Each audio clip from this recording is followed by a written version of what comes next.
Assalamualaikum warahmatullahi wabarakatuh. Kembali lagi di kelas seminar dan hari ini kita memasuki pertemuan 13. Pada pertemuan ini saya akan membahas tentang abstrak, simpulan, dan saran. Oke, kita masuk ya pada abstrak.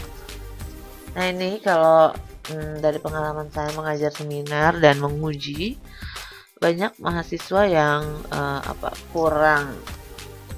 kurang detail dalam hal memperhatikan jumlah kata. Jumlah kata dalam abstrak itu 200 sampai 250 kata. Tapi umumnya banyak yang kurang. Setelah ditanya kenapa kurang, habis apa lagi Bu yang mau ditulis? Oke, baiklah. Jadi ada tips-tips untuk menulis abstrak. Kalau di panduan, ini kan kamu dapetnya kayak begini nih ya. Di dalam abstrak itu ada tujuan penelitian untuk apa.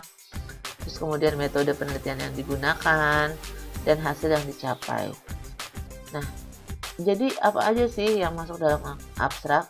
Selain tujuan penelitian, kamu boleh kok mencantumkan latar belakang kenapa penelitian ini penelitian ini dikerjakan. Jadi misalnya tujuan penelitian adalah untuk merancang film animasi bawang merah bawang putih sebagai perjuangan mendapatkan kasih sayang keluarga.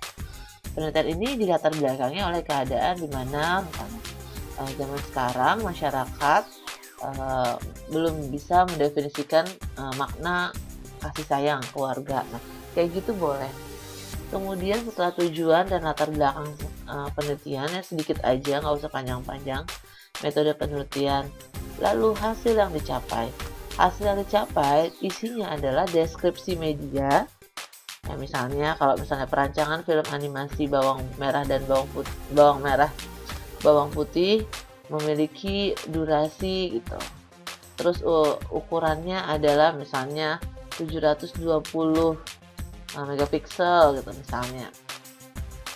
Warna dominan yang digunakan adalah putih, merah, dan biru. Tipografisnya pada judul menggunakan ukurannya berapa, tata letak atau layoutnya apa, kamu jelasin.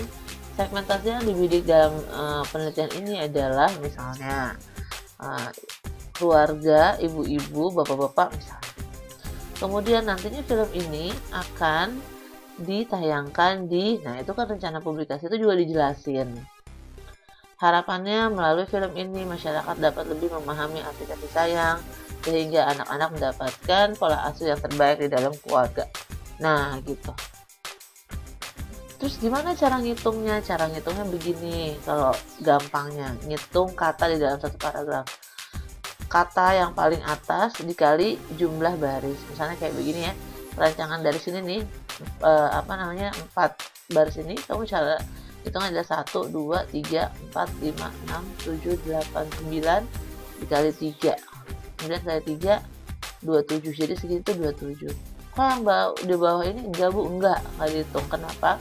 Karena ini enggak full ya, enggak banyak. Jadi abstrak itu sekali lagi 200 sampai 250 kata.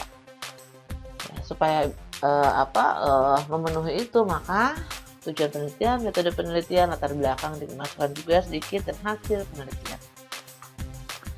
Ya, simpulan dan saran ini juga banyak teman-teman yang keliru. Simpulannya simpulan apa? Simpulan dan saran itu adalah penelitian. Jadi setelah kamu melakukan penelitian, simpulannya apa, sarannya apa. Jadi harus terkait dengan penelitian. Jadi kalau misalnya simpulan itu kaitkan dengan bagaimana mencari data. Setelah data itu didapat, terus prosesnya apa.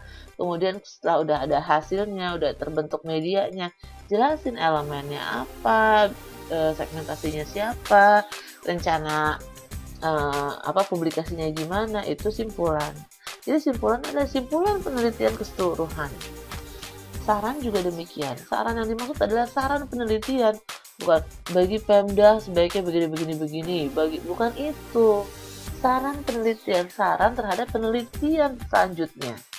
Kamu udah melakukan penelitian ini, kalau ada lagi yang mau melakukan penelitian yang sama, yang atau mirip, apa sarannya? Nah, kaitkan juga dengan, karena kita desain grafis, kaitkan dengan elemen-elemen desain yang kamu gunakan dalam penelitian ini. Misalnya, bagi penelitian selanjutnya diharapkan bisa menggali data lebih baik sehingga elemen desain pak warna, terus tipografi bisa disesuaikan pada segmentasinya atau apalah gitu ya. Pokoknya yang sesuai dengan penelitian kita. Kalau kamu lihat di sini ya, penelitian saran disampaikan untuk peneliti lain yang akan melakukan penelitian terkait detail yang spesifik. Jadi gitu.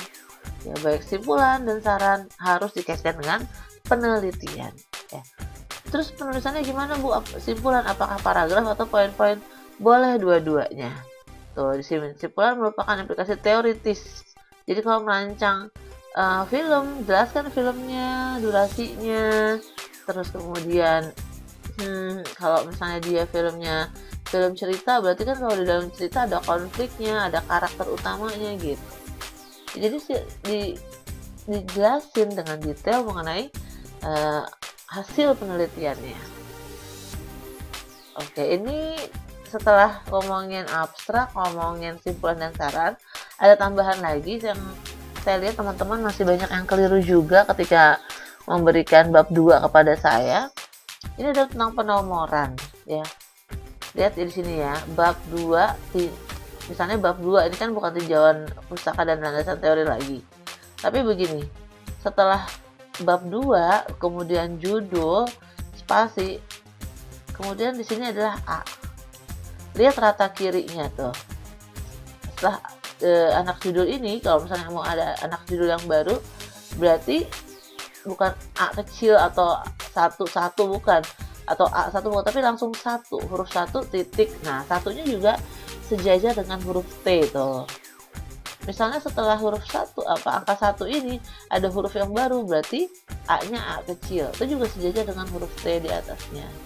Dan begitu selanjutnya. Misalnya ada anak judul lagi, baru 1 dalam kurung. Begitu selanjutnya tuh. Ya. Jadi penomoran caranya seperti ini. Ya. Tata kiri yang dimaksud adalah tadi tuh ya, sesuai dengan huruf yang di atasnya.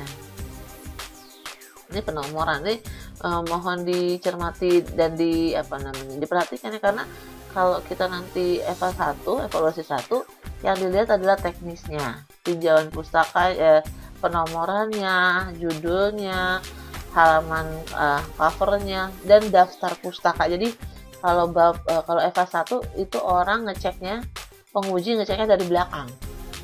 Jadi daftar pustakanya cocok nggak dengan body note gitu.